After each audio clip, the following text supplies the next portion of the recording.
នៅពេលដែលយើងបានសិក្សានៅក្នុងចំណុចហ្នឹងដែលព្រះសម្មាសម្ពុទ្ធព្រះអង្គបានសម្ដែងត្រាស់ជាមួយនឹងព្រះផតជីថាផតជីដាក់ប្រាសាទចុះមកវិញម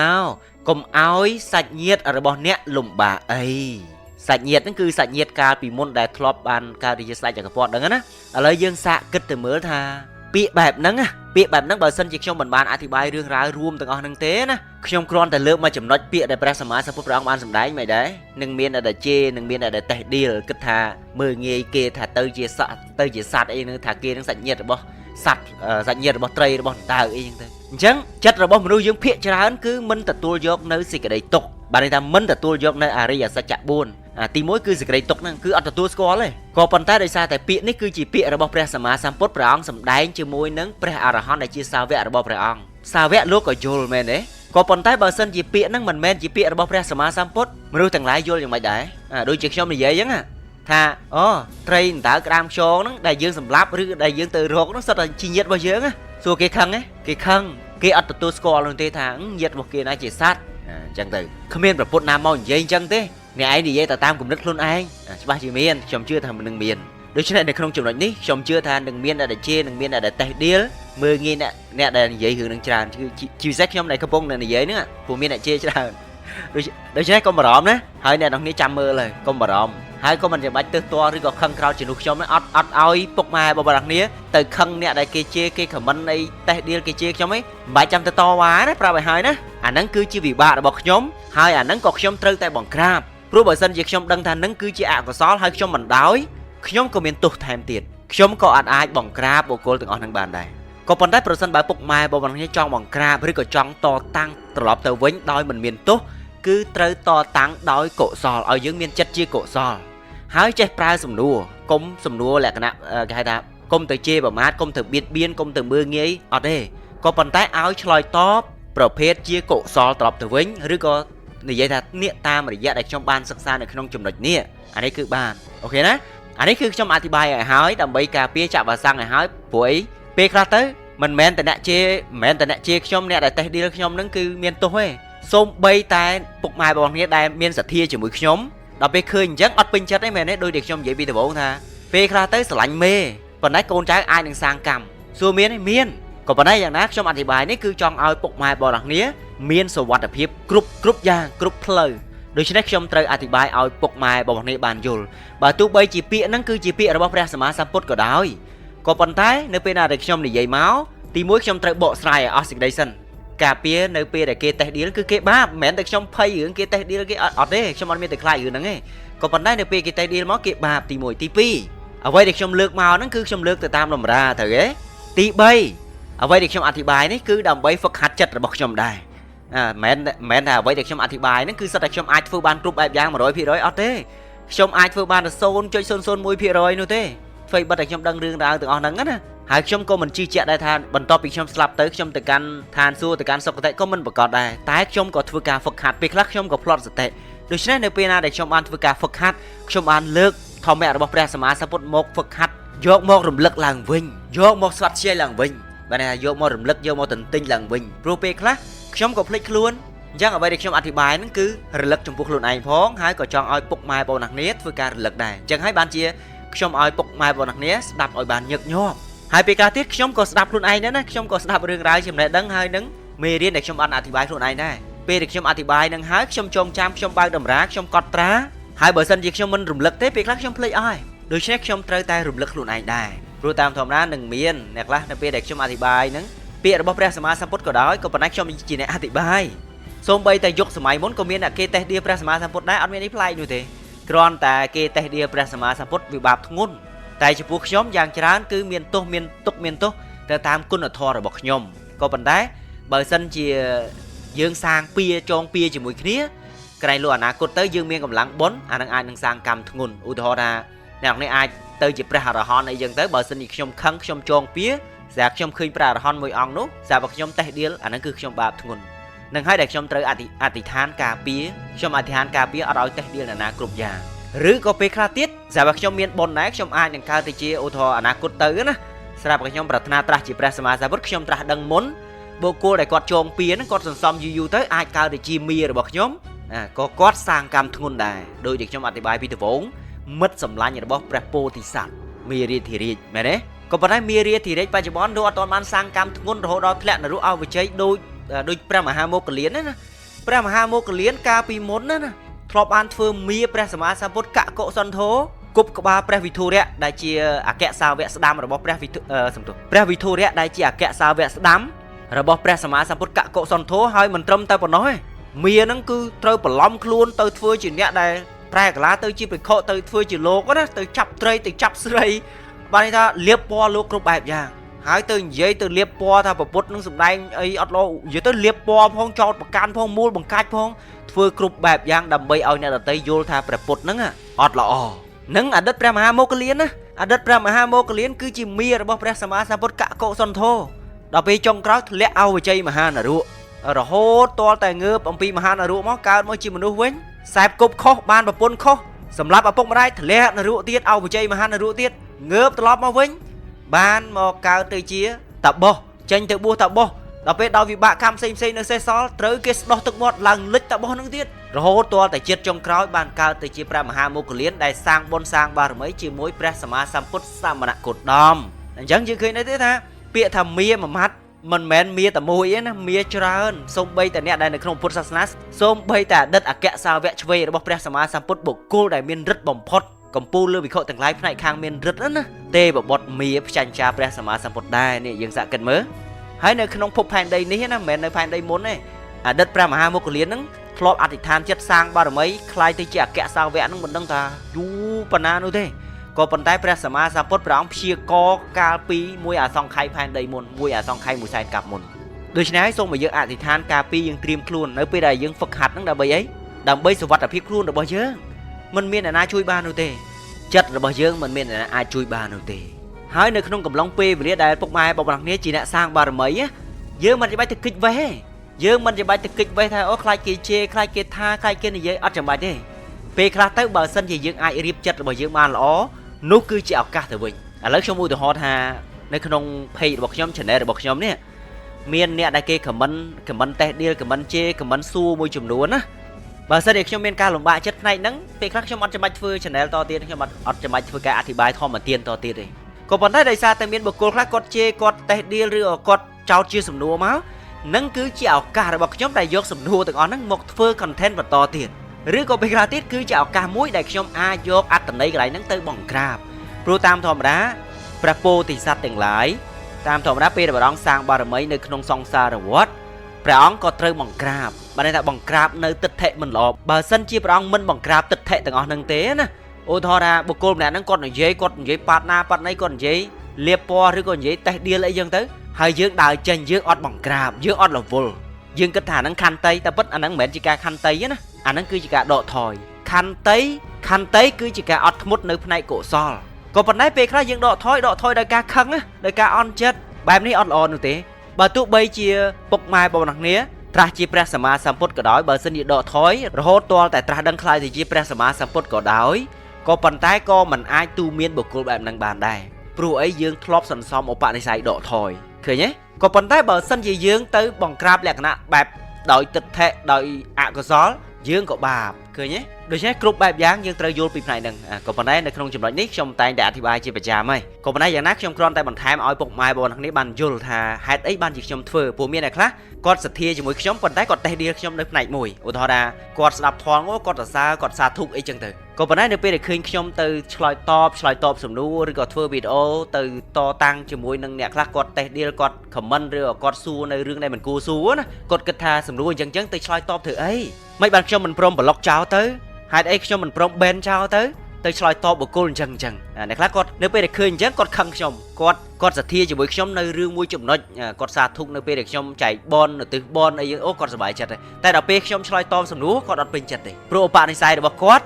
ត់ចូលចិត្តផ្នែកហ្នឹងតែខ្ញុំយល់ពីអ្វីដែលខ្ញុំធ្វើអញ្ចឹងនៅពេលដែលគាត់តេះឌីលពេលខ្លះទៅគាត់คล้ายទៅជារឿងមួយសត្រូវរបស់ខ្ញុំវិញក៏ថាបានដែរនៅពេលដែលឃើញខ្ញុំឆ្លើយតបចេះចុះថាខ្ញុំនឹងទៅតតាំងមួយបុគ្គលអញ្ចឹងអត់ព្រមប្លុកចោលចេះតែឆ្លើយអីចឹងទៅក៏ប៉ុន្តែនោះគឺជាការយល់របស់គាត់វាមិនមែនជាការយល់របស់ខ្ញុំនោះទេចំពោះនៅក្នុង page របស់ខ្ញុំនៅក្នុង channel របស់ខ្ញុំអត់ត្រូវការប្លុកអ្នកណាទាំងអស់ព្រោះហេតុអីព្រោះខ្ញុំអត់ត្រូវការដកថយអ្វីទាំងអស់ក៏ប៉ុន្តែបើសិនជាគាត់ចូលមកនៅក្នុងកុសល ល្អជាគ្រូខ្ញុំក៏ទទួលយកជាគ្រូក៏ប៉ុន្តែអ្នកខ្លះចូលមកនៅក្នុងទិដ្ឋិមានះគាត់អត់ចេះប្រើពាក្យនៅក្នុងប្រភេទទិដ្ឋិអកុសលខ្ញុំក៏ត្រូវបង្ក្រាបដោយទិដ្ឋិដើម្បីអីទី1ដើម្បីឲ្យគាត់ចាកចេញអំពីខ្ញុំឧទាហរណ៍ឥឡូវខ្ញុំបង្ក្រាបគាត់ទៅគាត់អត់មានអីតតាំងត្រូវគាត់ឈប់គាត់ចាកចេញគាត់មិនចាំបាច់មានសទ្ធាជាមួយខ្ញុំទៀតនោះទេក៏ប៉ុន្តែគ្រប់ភពគ្រប់ជាតិបន្តទៀតគឺយើងលែងជួបគ្នាអាហ្នឹងទី1ទី2លើកក្រោយទៀតគាត់អាចនឹងធ្វើរឿងបែបហ្នឹងជាមួយខ្ញុំនៅក្នុងជាតិភពណាមួយទៀតខ្ញុំក៏អាចបង្ក្រាបគាត់បានទៀតនៅពេលដែលខ្ញុំបានត្រាស់ដឹងខ្ល้ายទៅជាព្រះសម្មាសម្ពុទ្ធខ្ញុំក៏អាចលើកជាដកហ្នឹងមកបន្ថែមថាណូកាលមុនខ្ញុំក៏ធ្លាប់បង្ក្រាបម្ដងហើយដល់ពេលត្រាស់ដឹងខ្ល้ายទៅជាព្រះសម្មាសម្ពុទ្ធអត់ប្រវាក់ទេអត់ប្រវាក់បង្ក្រាបទេព្រោះដោយសារតែខ្ញុំប្រាថ្នាអធិដ្ឋានចិត្តត្រាស់ដឹងខ្ល้ายទៅជាព្រះសម្មាសម្ពុទ្ធហើយខ្ញុំក៏បានសិក្សាច្រើនល្មមគ្រប់គ្រាន់ដែរថាតើខ្ញុំត្រូវធ្វើយ៉ាងម៉េចព្រោះមានអ្នកខ្លះគាត់អត់បានយល់នោះទេសូម្បីតែខ្ញុំឆ្លើយតបរឿងសំណួរមានដែលគាត់សួរថាហេតុអីទៅពេលដែលគាត់ឃើញគេគាត់ស្រឡាញ់គេគាត់ជាប់ជំពាក់ជាមួយគេតើជំពាក់កម្មគេមែនហើយខ្ញុំក៏បានលើករឿងរ៉ាវពីជាដកមកខ្លះថាសម័យមុនក៏មានវិខខ្លះហ្នឹងស្រឡាញ់គេចង់សឹកស្រឡាញ់គេចង់ទៅរស់នៅជាមួយគេចង់រៀបការជាមួយគេសឹកទៅណានៅពេលដែលជួបព្រះសម្មាសម្ពុទ្ធព្រះអង្គក៏បានត្រាស់សម្ដែងអំពីអតីតជាតិរបស់វិខហ្នឹងកាលមុនធ្លាប់កើតជាជ្រូកគេចិញ្ចឹមបានន័យថាម្ចាស់ស្រីហ្នឹងចិញ្ចឹមជ្រូកមើលថែងូតទឹកដុសក្អែលឲ្យដាក់បាយឲ្យស៊ីរាល់ថ្ងៃដល់ពេលអញ្ចឹងជ្រូកហ្នឹងក៏គិតថាអូម្ចាស់ស្រីហ្នឹងស្រឡាញ់អញដល់ហើយឲ្យតែស៊ីឲ្យដេកដល់ពេលឯងក្តៅងូតទឹកឲ្យទៀតដុសក្អែលឲ្យអោបរងថ្ងៃទៀតអោបសឹងរាល់ថ្ងៃម្ចាស់ស្រីហ្នឹងអោបជ្រូកហ្នឹងសឹងរាល់ថ្ងៃអូស្រឡាញ់អញដល់ហើយដល់ពេលអញ្ចឹងជ្រូកហ្នឹងជាប់ជំពាក់សេចក្តីស្រឡាញ់ជាប់កាមឆន្ទៈជាប់រាគៈជាមួយម្ចាស់ស្រីហ្នឹងដោយសេចក្តីស្រឡាញ់ដែលកាលពីមុនខ្លួនគឺជាជ្រូកដល់ពេលឥឡូវនេះជ្រូកហ្នឹងបានមកកើតជាមនុស្សប្រុសហើយចេញទៅបួសជាភិក្ខុហ្នឹងនៅពេលនោះព្រះសម្មាសម្ពុទ្ធក៏ព្រះអង្គក៏បានត្រាស់សម្ដែងថាស្រឡាញ់គេខ្លាំងក្រាបទូលព្រះអង្គខ្ញុំព្រះអង្គស្រឡាញ់គេខ្លាំងចង់រៀបការមួយគេចង់សឹកខ្ញុំព្រះអង្គមិនអាចប្រព្រឹត្តបដិបត្តិធម៌បន្តទៀតបានទេនៅពេលនោះព្រះអង្គក៏ត្រាស់ថាក្រៃលើកមុនឃើញអ្នកឯងស្លាប់ដោយសារគេម្ដងភ្លេចភិក្ខុហ្នឹងអត់ដឹងហងភ្លេចហងមិនចាំចិត្តមុនអត់ចាំហ្នឹងប៉ុន្តែព្រះសម្មាសម្ពុទ្ធព្រះអង្គដឹងរឿងដល់ពេលអញ្ចឹងព្រះអង្គក៏បានត្រាស់សម្ដែងថាកាលពីមុនស្លាប់ដោយសារគេម្ដងភ្លេចកាលពីជាតិមុនអ្នកឯងត្រូវគេចិញ្ចឹមគេមើលថែគេងូតទឹកគេអោបរាល់ថ្ងៃតែពិតគេអោបហ្នឹងដើម្បីអីគេអោបរាល់ថ្ងៃដើម្បីដឹងគីឡូថាគីឡូហ្នឹងល្មមនៅធាត់ជាងមុនអត់ព្រោះដល់ថ្ងៃគេត្រូវកាប់ស៊ីរៀបការគេហើយដល់ថ្ងៃការគេកាប់ជ្រូកហ្នឹងធ្វើម្ហូបដល់ពេលជ្រូកហ្នឹងអត់ដឹងរឿងនោះទេដោយកម្លាំងបុណ្យជាតិណាមួយមកក្រោយមកនៅក្នុងជាតិចុងក្រោយហ្នឹងបានកើតមកជាភិក្ខុហ្នឹងប៉ុន្តែដល់ពេលជួបម្ចាស់ស្រីហ្នឹងឃើញគេស្រឡាញ់គេហ្មងស្រឡាញ់គេចង់មើលចង់ឃើញចង់អោបចង់ថាបចង់រៀបការជាមួយគេស្រឡាញ់គេដល់ហើយដូចអ្នកជាប់ស្នេហ៍អញ្ចឹងតែពិតអត់មានជាប់ស្នេហ៍ប៉ុន្តែជាប់មែនជាប់កាលពីមុនដល់ពេលព្រះសម្មាសម្ពុទ្ធព្រះអង្គបានសម្ដែងទៅដោយឧបនិស្ស័យដែលខ្លួនឯងធ្លាប់បានសន្សំកាលមុនបានភ្ញាក់ខ្លួនដល់ពេលបើសិនជាអត់មានព្រះសម្មាសម្ពុទ្ធអត់ភ្ញាក់ខ្លួនទេក៏ប៉ុន្តែភ្ញាក់ខ្លួនលុះត្រាតែមានបុណ្យដែរបើអត់មានបុណ្យអត់ភ្ញាក់ខ្លួនទេជេរប្រពុតទៀតក៏មានដែរមានតែខ្លះហ្នឹងគឺព្រះអង្គសម្ដែងមកអញ្ចឹងចិត្តថាហើយមានវិខខ្លះទៀតកើតជាឆ្កែបានន័យថាពីមុនណាកំណើតកាលពីមុនហ្នឹងធ្លាប់កើតជាឆ្កែហើយម្ចាស់ស្រីហ្នឹងគឺជាមនុស្សស្រីដែលខ្លួនឯងស្រឡាញ់រាល់ថ្ងៃហ្នឹងប៉ុន្តែកាលពីមុនគឺជាម្ចាស់ស្រីចិញ្ចឹមឆ្កែដល់ពេលឥឡូវនេះឆ្កែហ្នឹងបានកើតមកជាមនុស្សហើយបានក្លាយទៅជាភិក្ខុហ្នឹងចេញទៅបួសទៅនឹកគេឃើញគេមកដាក់បាតឃើញគេមកវត្តហ្នឹងឃើញគេស្រឡាញ់គេចង់តែឃើញគេចង់តែដើរតាមគេចង់តែសឹកទៅរៀបការជាមួយគេចង់ទៅរស់នៅជាមួយគេប៉ុន្តែដល់ពេលមុនពេលសឹកក៏មកជួបព្រះសម្មាសម្ពុទ្ធសិនទៅសុំព្រះអង្គដើម្បីទៅសឹកនៅពេលនោះព្រះសម្មាសម្ពុទ្ធព្រះអង្គក៏បានត្រាស់សម្ដែងអំពីអតីតជាតិកាលពីមុនគេអ្នកឯងកើតជាឆ្កែគេចិញ្ចឹមប្រហែលគ្នាប្រហែលនឹងជ្រូកហ្នឹងឯងហើយមានអ្នកខ្លះទៀតអ្នកឯងភ្លេចកាលពីមុនគេអ្នកឯងកើតជាឆ្កែត្រូវគេចាប់ជាមួយទឹកស្លាប់បាត់ទៅភ្លេចបាត់ហើយអត់ដឹងរឿងផងព្រះអង្គអញ្ចឹងក៏ទូលឲ្យព្រះអង្គសម្ដែងរឿងរ៉ាវមកថាកាលពីមុនគឺជាឆ្កែគេចិញ្ចឹមម្ចាស់ស្រីហ្នឹងចិញ្ចឹមដល់ពេលចិញ្ចឹមទៅស្រឡាញ់ពេកដើរតាមគេដល់ពេលគេប្រអាប់ទៅមីអូនអើយរបៀបភាសាអ្នកស្រុកអូនអើយមីអូនអើយឆ្កែហ្នឹងពីមុនប្រហែលប្តីអូនឯងបានដើរតាមត្រុករហូតដល់ពេលម្នាក់ស្រីហ្នឹងគេប្រអាប់អញ្ចឹងខឹងឆ្កែហ្នឹងចាប់ឆ្កែជាមួយទឹកក៏មានងាប់ទៅហើយឆ្កែហ្នឹងអត់ដឹងនៅតែស្រឡាញ់គេជាតិថ្មីស្រឡាញ់គេទៀតដូច្នេះនៅក្នុងរឿងរ៉ាវខ្ញុំអធិប្បាយខ្លះណានៅពេលដែលខ្ញុំអធិប្បាយថាពេលដែលស្រឡាញ់គេយើងអាចនឹងធ្លាប់កើតជាជ្រូកអាចធ្លាប់កើតជាឆ្កែធ្លាប់កើតជាមនុស្សប្រុសដែលជាប់នៅក្នុងតលេងស្រីសោភិនីអីចឹងណានៅពេលដែលខ្ញុំអធិប្បាយពីរឿងរ៉ាវហ្នឹងទៅផុសនៅក្នុង TikTok ទៅមានអ្នកប្រតិកម្មជាច្រើនមែនទែនដោយសារអីព្រោះមានអ្នកខ្លះគាត់មិនទទួលស្គាល់នៅពេលដែលស្រឡាញ់គេមិនទទួលស្គាល់មិនទទួលយកធម៌ទាំងអស់ហ្នឹងអ្នកខ្លះក៏តេះដៀលអ្នកខ្លះក៏ជេរខ្ញុំទៅថាចេះតែនិយាយអត់យល់ធម៌ផងចេះតែលើកមកនិយាយតាមតែការនឹកឃើញអត់ខ្លាចបាបទេថាខ្ញុំអត់ខ្លាចបាបអត់ខ្លាចធ្លាក់នរកទេចេះតែនិយាយចឹងណា អ្នកខ្លះក៏ខមមិនលក្ខណៈលេងសើចទៅថាអូកាលពីមុនខ្ញុំជាជ្រូកខ្ញុំជាឆ្កែអញ្ចឹងបានស្រឡាញ់គេអីចឹងទៅអ្នកខ្លះគេលេងសើចបែបគ្នាគេតែអ្នកខ្លះទៀតគឺតេះដៀលខ្ញុំយកតែម្ដងសម្បូរហើយអ្នកខ្លះទៀតក៏ជាហើយអ្នកខ្លះក៏តេះដៀលថាអូអ្នកមកពីអ្នកឯងឆ្កែបានដឹងរឿងហ្នឹងចង់និយាយចឹងចង់និយាយថាខ្ញុំពីមុនឆ្កែអូខេខ្ញុំបានឆ្កែមែនហ្នឹងហើយព្រោះតាមធម្មតាស្រួលស្រឡាញ់គេស្រួលឆ្កែជ្រូកអត់មានខុសគ្នានោះទេឬក៏អ្នកខ្លះទៀតក៏តេះដៀលទៅជេរទៅខាងប្រពន្ធខ្ញុំអីចឹងទៅថាអូដោយសារប្រពន្ធរបស់គាត់កាលពីមុនហ្នឹងឆ្កែអីចឹងទៅបានស្រឡាញ់គាត់អីចឹងទៅដូច្នេះរឿងរ៉ាវទាំងអស់ហ្នឹងនឹងមានអ្នកដែលនិយាយលក្ខណៈពេបជ្រែកតេះដៀលរឿងរ៉ាវទាំងអស់ហ្នឹងដោយសារអីដោយសារតែយើងមិនទទួលស្គាល់នៅសេចក្តីទុក្ខសូម្បីយើងគ្រប់គ្នាក៏ដោយខ្ញុំក៏ដោយពេលខ្លះទៅបើសិនយើងភ្លេចខ្លួនមិនដែរខឹងប្រៅដូចតែគ្នាហ្នឹងបើសិនយើងអត់បានសិក្សាយើងអត់បានពិចារណានៅសេចក្តីទុក្ខអត់ដឹងអំពីហេតុណាដូច្នេះអ្វីដែលខ្ញុំនិយាយតាំងពីដំបូងមកហ្នឹងគឺដើម្បីឲ្យពុកម៉ែបងប្អូនគ្នាបានយល់អំពីហេតុផងហើយឲ្យយើងតាំងមាំនៅក្នុងចិត្តនៅក្នុងសតិនេះអ្វីដែលខ្ញុំអធិប្បាយហ្នឹងគឺដើម្បីយើងយល់អំពីសតិមែនទេពេលខ្លះទៅយើងឃើញឆ្កែមកតាមយើងអីពេលខ្លះអាចជាញាតិរបស់យើងធ្លាប់ជាប្តីជាប្រពន្ធរបស់យើងក៏ប៉ុន្តែយើងអត់ចាំបាច់ទៅជាប់ជំពាក់ត្រូវអីទេយើងគ្រាន់តែបានយល់អំពីហេតុហ្នឹងហើយដល់ពេលគេប្រអាប់ព្រោះមានពេលខ្លះគេប្រអាប់យើងត្រូវទេសួរចិត្តយើងសតិរបស់យើងមិនដែរបើយើងខឹងពេលហ្នឹងគេដូចដែលខ្ញុំនិយាយហ្នឹងមានតែខ្លះទៀតគេប្រអាប់យើងទៅយកឆ្កែយកអីហ្នឹងទៅសម្លាប់ចោលមិនសាងកម្មដូច្នេះនៅក្នុងលោកមានការសរសើរមានការបង្អាប់ជារឿងធម្មតានៅក្នុងលោកកថា8អត់មានអីប្លែកនោះទេការបង្អាប់ការចាក់ដោតការពេបជ្រាយគ្រប់បែបយ៉ាងសុទ្ធតែមានហេតុគ្រាន់តែឲ្យយើងដឹងយើងតាមឲ្យតន់នៅពេលដែលគេសរសើរសូមឲ្យយើងដឹងតាមតន់នៅពេលដែលយើងខឹងក្រោធគេបង្អាប់គេជេរគេតេះដៀលសូមឲ្យយើងតាមតន់ព្រោះថាទាំងអស់ហ្នឹងវាគឺជាការហ្វឹកហាត់វាជាការសន្សំគ្រប់យ៉ាងអ្វីដែលខ្ញុំនិយាយសុទ្ធតែមានប្រយោជន៍សម្រាប់មរណាសនកាលទាំងអស់នៅពេលដែលមរណាសនកាលកើតឡើងយើងនឹងនឹកឃើញរឿងរ៉ាវទាំងអស់ហ្នឹងធ្លាប់បានត្រូវគេតេះដៀលថាអូនប្តីអ្នកឯងឆ្កែអូនអ្នកឯងជាឆ្កែស្រឡាញ់គេនៅពេលដែលយើងខឹងមិនដែរយើងនឹងត្រឡប់ទៅខឹងម្ដងទៀតនៅពេលដែលយើងមរណាសនកាលហើយឈានចូលទៅដល់មរណាសនជីវ័នកើតឡើងទាំងអស់ហ្នឹងវានឹងកើតឡើងវានឹងផុសត្រឡប់មកវិញយើងនឹងឃើញរូបភាពទាំងអស់ហ្នឹងយើងនឹងមើលឃើញប្រៀបដូចជាមើលវីដេអូច្បាស់ចេះវិលត្រឡប់ទៅវិញតែគេធ្លាប់ប្រអាប់គេជេរគេតេះដៀលអីវានឹងវិលត្រឡប់មកវិញចុះបើសិនយើងអត់បានហ្វឹកហាត់ពីមុនមកមិនដែរយើងអត់ដឹងរឿងយើងនឹងខឹងដូចតែពេលដែលយើងខឹងឥឡូវហ្នឹងក៏ប៉ុន្តែគ្រាន់តែដល់ពេលវេលាមរណាសនកាលកើតឡើងយើងខឹងឲ្យដាច់ខ្យល់យើងទៅណាយើងទៅនរោយើងឆេះនៅអបាយភូមិនៅពេលដែលយើងខឹងដោយសារតែគេប្រអាប់គេតេះដៀលគេមើលងាយគេជេរយើងខឹងហើយយើងអត់មានឱកាសទៅជួបស្ដេចយមរាជមកសួរសិនទេអត់មានទេណាគឺធ្លាក់ទៅនរកតែម្ដងឆេះនៅនរកតែម្ដងមិនថាខឹងអន់ចិត្តខឹងអ្នកដតីខឹងខ្លួនឯងសុទ្ធតែផ្លូវទៅឆេះនៅនរកទាំងអស់ដូច្នេះយើងហ្វឹកហាត់ចិត្តឲ្យហើយចាប់ដើមយល់ទេនៅពេលដែលគេប្រអាប់គេនិយាយគេតេះដៀលយើងអារម្មណ៍របស់យើងបែបណាឬក៏មានហេតុធ្វើឲ្យយើងស្ដាយក្រោយយើងធ្លាប់សម្លាប់យើងធ្លាប់ជេរគេយើងធ្លាប់តេះដៀលគេក៏ដូចគ្នារឿងរ៉ាវទាំងអស់ហ្នឹងវានឹងត្រឡប់មកដូចវីដេអូដែលបង្ហាញខ្លួនយើងធ្វើឲ្យយើងមានអារម្មណ៍ស្ដាយក្រោយដូចជាពេលខ្លះឥឡូវនៅក្នុងយុគសង្គ្រាមអីចឹងឧទាហរណ៍ថាមានទាហានមានពុកម៉ែបងប្អូនគ្នាជាច្រើនមានការខឹងក្រោធត្រូវទេមានការជេរអ្នកនេះជេរអ្នកនោះឬក៏អ្នកដឹកនាំទៅដឹកនាំទ័ពទៅសម្លាប់ប្រទេសនេះប្រទេសនោះដល់ពេលមរណាសនកាលកើតឡើងវានឹងជះឥទ្ធិពលមកឃើញទាំងអស់ថានេះដែលអ្នកឯងដឹកនាំទៅឃើញទេកាលមុនអ្នកហ្នឹងគឺជាកូនរបស់អ្នកឯងជាម្ដាយរបស់អ្នកឯងដែលអ្នកឯងដឹកនាំគេទៅសម្លាប់នេះត្រឡប់មកវិញចាប់ដើមស្ដាយក្រោយខ្ញុំមិនគួរណាធ្វើអញ្ចឹងសោះខ្ញុំមិនគួរណាសម្លាប់គេខ្ញុំមិនគួរណាដឹកនាំគេទៅសម្លាប់ខ្ញុំមិនគួរណាប្រមូលគេខ្ញុំមិនគួរណាជេរមិនគួរណាសេចក្តីសោកសៅសេចក្តីស្ដាយក្រោយមានទៅណាទៅអបាយភូមិទៀតឃើញទេបាទដូច្នេះខ្ញុំបានលើកគំរូខ្លះៗហើយនៅក្នុងនៃវរណៈធម៌5ទី1ព្យាបាទៈហើយនឹងកាមឆន្ទៈ2មែនទេឥឡូវយើងមកសិក្សាបន្តទៀតសត្រូវរបស់យើង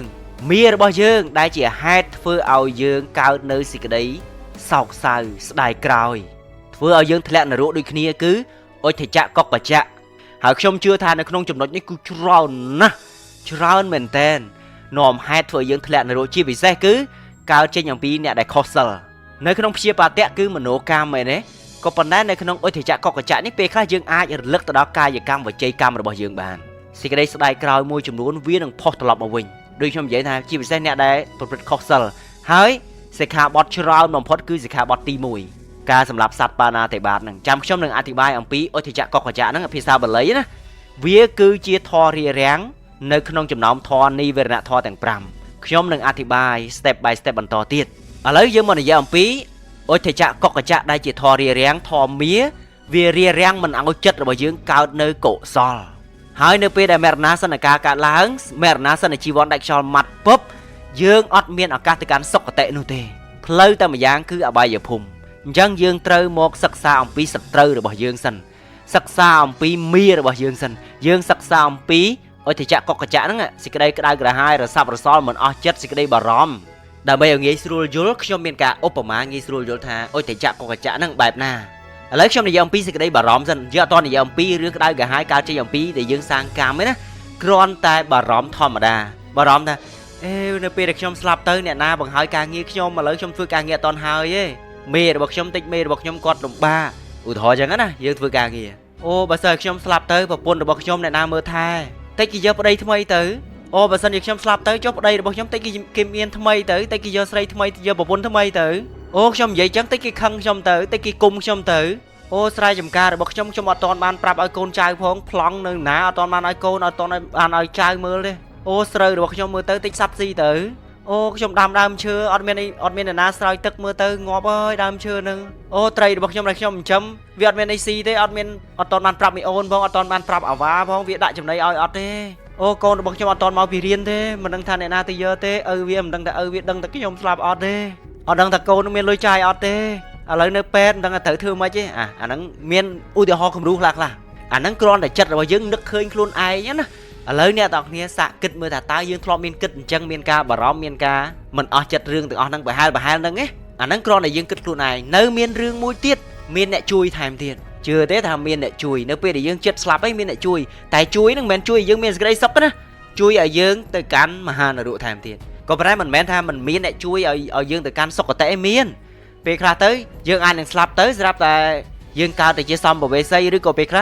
ះគេហៅថាកាយក្នុងរបស់យើងចេញប្រៀបដូចជាយើងយកសពកាយក្នុងចេញអញ្ចឹងទៅមានទេវតាដែលជាសមាទិដ្ឋិដែលជាញាតិរបស់យើងដែលគេបានសិក្សាអំពីបុណ្យពីបាបអញ្ចឹងទៅគេឃើញយើងគេអាណិតគេប្រាប់យើងគេណែនាំយើងថាទៅនេះទៅនោះអីយើងទៅហើយនិយាយបង្វែរនិយាយបន្លប់ដើម្បីកុំឲ្យយើងនឹកឃើញកុំឲ្យយើងបារម្ភមានក៏មានអ្នកកល្យាណមិត្តបែបហ្នឹងមានក៏ប៉ុន្តែលំបាករកណាស់បញ្ជាក់ណាលំបាករកវាមិនខុសអីអំពីដែលយើងស្រេកទឹកហើយយើងហាមាត់ឡើងទៅលើមេឃទៅចាំឲ្យភ្លៀងធ្លាក់មកចំចូលមាត់ណាវាលំបាកដូច្នេះយើងអត់ចាំបាច់ចាំដល់ថ្នាក់នឹងនោះទេយើងធ្វើការហ្វឹកហាត់ឥឡូវខ្ញុំឧទាហរណ៍បន្តទៀតឧទាហរណ៍យើងក្តៅក្រហាយយើងមិនអស់ចិត្តយើងស្ដាយក្រោយខ្ញុំមិនគួរណាជាប្តីខ្ញុំសោះខ្ញុំមិនគួរណាវាយប្រពន្ធខ្ញុំសោះខ្ញុំមិនគួរណាវាយកូនខ្ញុំសោះនៅពេលដែលយើងគ្រាន់តែគិតបែបហ្នឹងរូបភាពចេញមកតែម្ដងរូបភាពនៅនឹងភ្នែកចេញមកតែម្ដងកូននឹងយំ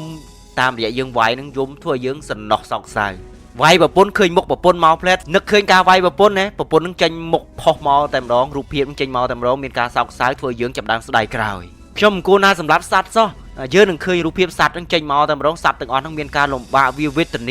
ាហើយវាคล้ายទៅជារូបភាពនឹងដូចមនុស្សចឹងបានន័យថារូបភាពសត្វទាំងអស់នឹងប្រែទៅជាកាយមនុស្សព្រោះគ្រប់សត្វទាំងអស់មិនថាសត្វតូចសត្វធំសត្វតកូវសត្វមុខសត្វអីក៏ដោយនៅពេលដែលវាស្លាប់ទៅនឹងคล้ายទៅជាកាយសម្ភវេសីភាគច្រើនបើសិនជាវាមិនបានចាប់កំណើតបដិសន្ធិនៅក្នុងកំណើតប្រភេទកាយផ្សេងទេណាបើសិនជាវាបដិសន្ធិនៅក្នុងកាយអមនុស្សពេលដែលស្លាប់ទៅคล้ายទៅជាកាយរបស់មនុស្សគឺមនុស្សចុងក្រោយបានន័យថាគឺជាកំណើតជាតិចុងក្រោយដែលគាត់បានកើតជាមនុស្សណាពេលដែលគាត់កើតទៅជាមនុស្សជាតិចុងក្រោយបំផុតរូបរាងយ៉ាងម៉េចមុខមាត់យ៉ាងម៉េចស្លៀកពាក់យ៉ាងម៉េចពេលគាត់ស្លាប់ទៅកើតទៅជាសត្វឧទាហរណ៍ឥឡូវកើតទៅជាសត្វដេរិឆានដល់ពេលគាត់ស្លាប់ពីកើតសត្វដេរិឆានគាត់កើតមកជាកំណើតឧបបាទិកម្ដងទៀតកើតទៅជាប្រែតម្ដងទៀតគឺរូបរាងនឹងដូចមនុស្សនៅក្នុងជាតិចុងក្រោយដែលគាត់បានស្លាប់បញ្ជាក់ណាបាទ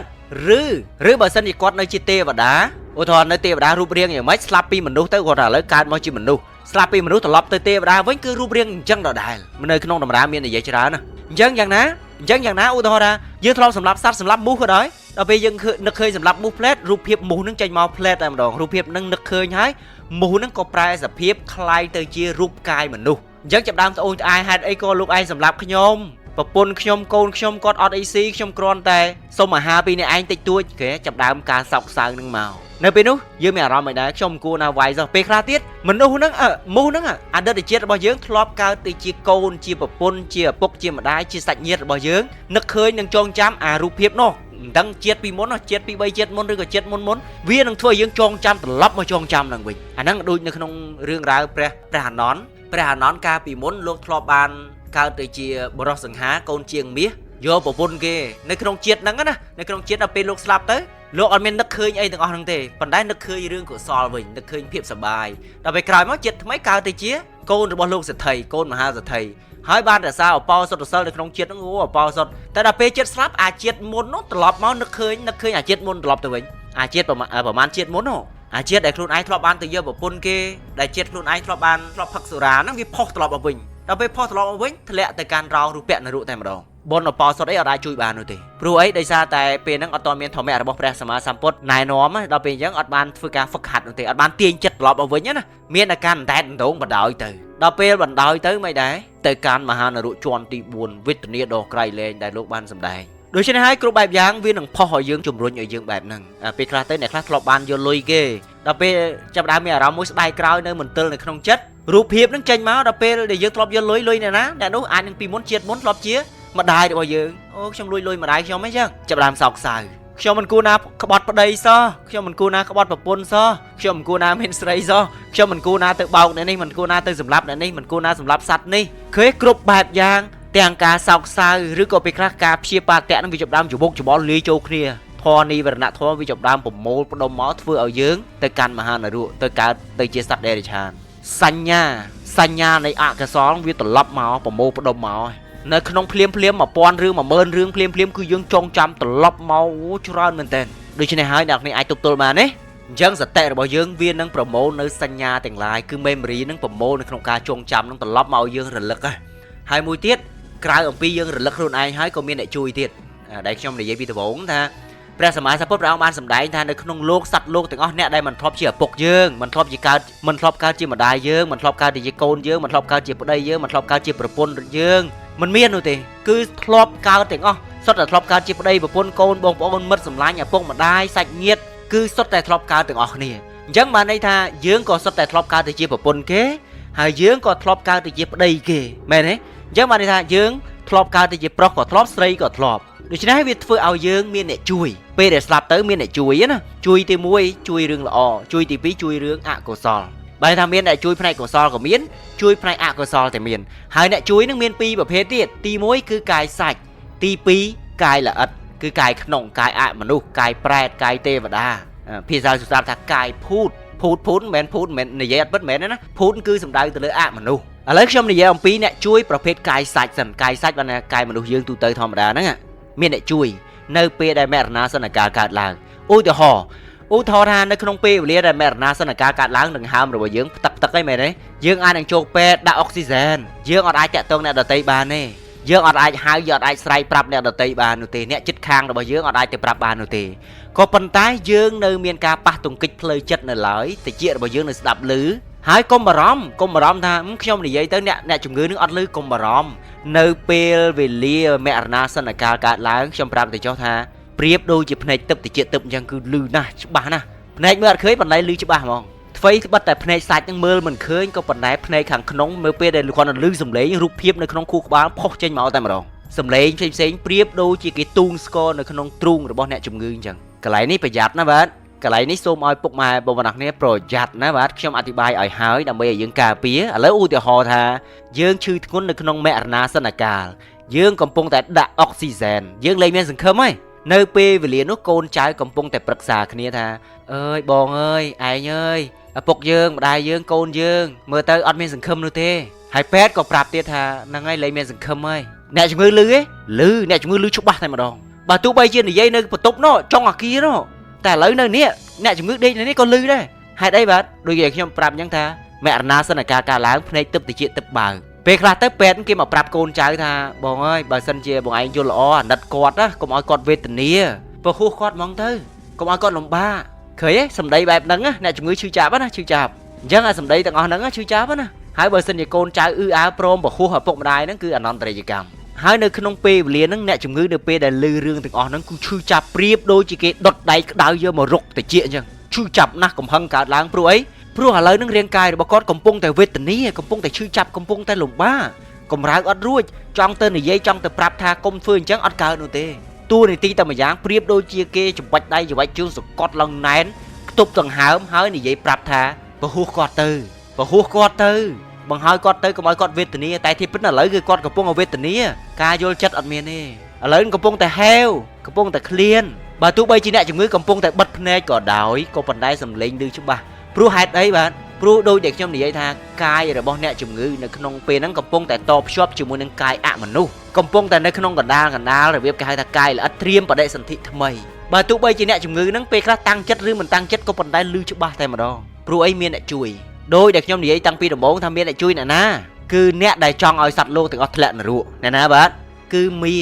អញ្ចឹងបើសិនជាអ្នកដែលនិយាយហ្នឹងកូនចៅបងប្អូនសាច់ញាតិគាត់និយាយនៅឆ្ងាយកម្រិតណាក៏ដោយពេលខ្លះក៏មានឱកាសបានឮដែរព្រោះដោយសារតែឥឡូវនេះកាយរបស់យើងគឺកំពុងតែតភ្ជាប់ជាមួយនឹងកាយអមនុស្សគឺកាយទឹកហ្នឹងបាទកាយអមនុស្សហ្នឹងវានៅក្នុងកាយទឹកក៏មានកាយប្រែតក៏មានកាយសម្ភវេសីកាយអីហ្នឹងគឺសុទ្ធតែស្ដាប់ឮរាប់រយរាប់ពាន់យោជហើយបើទោះបីជាអ្នកជំងឺនឹងអត់ឮក៏ដោយស្ដាប់អត់បានស្ដាប់អត់ដឹងក៏ដោយអត់បានអត់យកចិត្តទុកដាក់ស្ដាប់ក៏ដោយក៏ប៉ុន្តែមានអ្នកមកប្រាប់គឺយកសម្លេងហ្នឹងយកមកចាក់បន្ថែមយកមកឲ្យឮសារថ្មីឬក៏សត្វលោកសត្វណាដែលយើងធ្លាប់សម្លាប់អីហ្នឹងគឺយកមកចាក់យកមកប្រាប់ហ្នឹងហើយដែលជាហេតុធ្វើឲ្យអ្នកជំងឺដាច់ខ្យល់ពុបមរណាសន្នជីវ័នកើតឡើងទៅអបាយភូមិសម្លេងដែលយើងធ្លាប់បានសម្លាប់សត្វវាឮស្រែកនឹងដូចគេយកមីក្រូយកមកដាក់នៅតិចអញ្ចឹងកូនចៅដែលនិយាយឬក៏ពេលខ្លះដណ្ដើមទ្រព្យសម្បត្តិគ្នាឆ្លោះគ្នាដណ្ដើមក្រុមហ៊ុនគ្នាដណ្ដើមដីស្រែគ្នាប្រកែកគ្នានៅណាណោះក៏ប៉ុន្តែចិត្តរបស់អ្នកជំងឺបានឮព្រោះដោយសារតែក្នុងវិលាននេះភ្នែករបស់យើងគឺភ្នែកទឹកតិចទឹកត្រូវទេដែលខ្ញុំធ្លាប់បានអធិប្បាយហើយថាកែវភ្នែករបស់យើងតិចរបស់យើងនឹងបរិសុទ្ធ2ដងទី1នៅក្មេងទី2ពេលដែលយើងចិត្តស្លាប់ក៏ប៉ុន្តែយើងក៏អាចបរិសុទ្ធម្ដងទៀតតាមរយៈការហ្វឹកហាត់ដូចជាអ្នកធ្វើសមាធិអីចឹងទៅហើយនឹងអ្នកដែលរួចផុតដូចជាព្រះសម្មាសម្ពុទ្ធអីគឺតិចរបស់ព្រះអង្គបរិសុទ្ធភ្នែករបស់ព្រះអង្គបរិសុទ្ធចង់មើលឃើញអនាគតតាំងពីយូរកម្រិតណាក៏ដោយអនាគតទៅខាងមុខយូរកម្រិតណាក៏ដោយព្រះអង្គមើលឃើញច្បាស់តែម្ដងអញ្ចឹងយ៉ាងណាយើងក៏មានឱកាសមើលឃើញដែរប៉ុន្តែមើលឃើញហ្នឹងវាមិនមែនមើលឃើញលក្ខណៈប្រសើរទេភាគច្រើនគឺមើលឃើញរឿងដែលវាមិនសូវល្អមើលឃើញរឿងដែលជាអកុសលនាំហេតុឲ្យយើងកើតនៅចិត្តអកុសលព្រោះនៅក្នុងជីវិតរបស់យើងនៅក្នុងសង្សារវដ្តភាគច្រើនគឺយើងមានកំណើតច្រើនមែនទេហើយទាំងសត្រូវទាំងមិត្តឬក៏ពេលខ្លះទៀតអ្នកដែលមកកើតជាកូនរបស់យើងជាចៅរបស់យើងជាឪពុកយើងជាម្ដាយយើងឬក៏ជាមិត្តសម្លាញ់របស់យើងនៅក្នុងជាតិនេះពេលខ្លះទៅអាចនឹងចិត្តមុននោះគាត់អាចធ្លាប់ជាសត្រូវរបស់យើងដែលខ្ញុំនិយាយពីដំបូងហើយណាអ្នកខ្លះអាចនឹងធ្លាប់ជាអ្នកចងអាឃាតតែអាចនឹងមិនចងអាឃាតខ្លាំងឬអ្នកខ្លះទៀតអាចធ្លាប់ជាគូបដិបកនឹងគ្នាក្រុមហើយនឹងក្រុមឆ្លោះគ្នាតំបន់នឹងតំបន់ឆ្លោះគ្នាប្រទេសហើយនឹងប្រទេសឆ្លោះគ្នានៅពេលដែលឆ្លោះគ្នាយ៉ាងម៉េចដែរឆ្លោះគ្នានៅក្នុងជាតិនេះឬក៏ជាតិមុនតែនៅក្នុងវេលានេះអាចមកកើតជាបងប្អូនជាបកជាពួកជាមួយគ្នាពីមុនមកធ្លាប់តែច្បាំងគ្នាឥឡូវនេះមកកើតទៅជាប្តីប្រពន្ធនឹងគ្នាស្រឡាញ់គ្នាមែនទេក៏ប៉ុន្តែដល់ពេលវេលាណាមួយដែលជាហេតុធ្វើយើងសាងកម្មវានឹងផ្ទុះឡើងមកតែម្ដងពេលខ្លះទៅសាច់ញាតិរបស់យើងមិត្តសម្លាញ់របស់យើងដែលធ្លាប់តែស្រឡាញ់តាំងពីដើមមកស្រឡាញ់ដែរប៉ុន្តែដល់ពេលនេះឥឡូវគាត់ចិត្តស្លាប់ដល់ពេលចិត្តស្លាប់គាត់ផ្លត់មាត់ទៅនិយាយរឿងណាមួយដែលធ្វើយើងខឹងនោះខឹងលាក់បាំងយើងយូរហើយប្រពន្ធយើងអីហ្នឹងពេលខ្លះទៅគាត់ទៅនិយាយរឿងណាមួយដែលជាហេតុធ្វើឲ្យមិននឹកស្មានថាអីប្រពន្ធអញធ្វើដល់ថ្នាក់ហ្នឹងកូនអញធ្វើដល់ថ្នាក់ហ្នឹងឪពុកអញធ្វើដល់ថ្នាក់ហ្នឹងម្ដាយអញធ្វើដល់ថ្នាក់ហ្នឹងយើងចាប់ដើមហួសចិត្តយើងចាប់ដើមខឹងក្រោធអាពីមុនមកអត់ដែរដឹងអត់ដែរនិយាយតែដល់ពេលឥឡូវអាមរណាសនកាលរបស់យើងកើតសាប់តែលឺរឿងទាំងអស់ហ្នឹងហើយយើងធ្វើអីអត់កើតទេខឹងណាស់នេះយើងត្រៀមទេយើងត្រៀមឲ្យហើយរឿងទាំងអស់ហ្នឹងនឹងមានឱកាសកើតបាទយើងត្រៀមឲ្យហើយបើសិនជាយើងមិនបានហ្វឹកហាត់ទាញមកវិញថាឲ្យវានៅក្នុងឧបេខាទេហើយមួយទៀតគឺសេចក្តីសោកសៅសេចក្តីស្រណោះអាឡោះអាឡៃនៅពេលដែលកូនតាមធម្មតាធម្មជាតិរបស់មនុស្សយើងភាគច្រើនទូទៅនៅក្នុងពិភពលោកនេះនៅពេលដែលឪពុកម្ដាយសាច់ញាតិស្លាប់ទៅភាគច្រើនយំទៅគេសំណោះមែនទេកូនចៅច្រើនតែយំសោកនៅពេលដែលឪពុកម្ដាយស្លាប់ទៅកូនយំចៅយំនឹកម្ដាយនឹកឪពុកអត់ចង់ឲ្យគាត់ទៅទេមែនទេម៉ែអើយពុកអើយកុំទៅចោលកូនប្រពន្ធកុំទៅចោលបងប្តីកុំទៅចោលអូនម៉ែបើម៉ែទៅមានអ្នកណាចិញ្ចឹមកូនបងបើសិនជាបងឯងស្លាប់ទៅអ្នកណាចិញ្ចឹមអូនឃើញរឿងទាំងអស់ហ្នឹងគឺនឹងយំដាក់អ្នកណាដាក់អ្នកជំងឺហ្នឹងអ្នកជំងឺអត់តន់ស្លាប់ទេនៅពេលហ្នឹងលឺទៅហ៎នៅពេលនោះមិនដែរបាទនៅពេលវេលានោះសេចក្តីអាណិតសេចក្តីសោកសៅទឹកភ្នែកចាប់ដើមកើតឡើងអុយធិចៈកកកចៈចាប់ដើមកើតឡើងសេចក្តីបារម្ភទឹកភ្នែកហូរច្រោកមកតែម្ដងនៅពេលដែលទឹកភ្នែកហូរច្រោកហើយដាច់ខ្យល់ម៉ាត់ទៅណាមិនបាននិយាយទេឥឡូវខ្ញុំនិយាយរឿងរ៉ាវមួយតែម្ដងខ្ញុំជួបផ្ទាល់គឺបងស្រីខ្ញុំបង្កើតតែម្ដងបាទលើកជាគំរូខ្លះៗដើម្បីឲ្យយើងធ្វើការហ្វឹកហាត់ដើម្បីឲ្យយើងយល់ហើយនៅពេលដែលខ្ញុំអធិប្បាយចប់យើងចាប់ដើមដឹងថាតើយើងត្រូវរៀបចិត្តយ៉ាងម៉េចយើងធ្វើការហ្វឹកហាត់យ៉ាងម៉េចនៅពេលដែលយើងជួបរឿងទាំងអស់ហ្នឹងយើងត្រូវធ្វើយ៉ាងណាអញ្ចឹងខ្ញុំលើកគំរូបងស្រីរបស់ខ្ញុំបង្កើតឥឡូវខ្ញុំលើករឿងរ៉ាវបងស្រីរបស់ខ្ញុំផ្ទាល់តែម្ដងដែលគាត់ដល់មរណាសនកាលហើយខ្ញុំក៏ប្រើឧបាយតិចតួចនៅក្នុងការបង្វែរចិត្តរបស់គាត់ ឥឡូវខ្ញុំនិយាយពីរឿងរ៉ាវនឹងផ្ទាល់សិនពាក់ព័ន្ធជាមួយបទពិសោធន៍ជាក់ស្ដែងណាខ្ញុំមិនបានលើកអំពីតម្រានោះទេក៏ប៉ុន្តែជាបទពិសោធន៍ជាក់ស្ដែងគ្រាន់តែថារឿងរ៉ាវហ្នឹងគឺខ្ញុំយល់អត់មានអ្វីលើសអំពីតម្រាទេ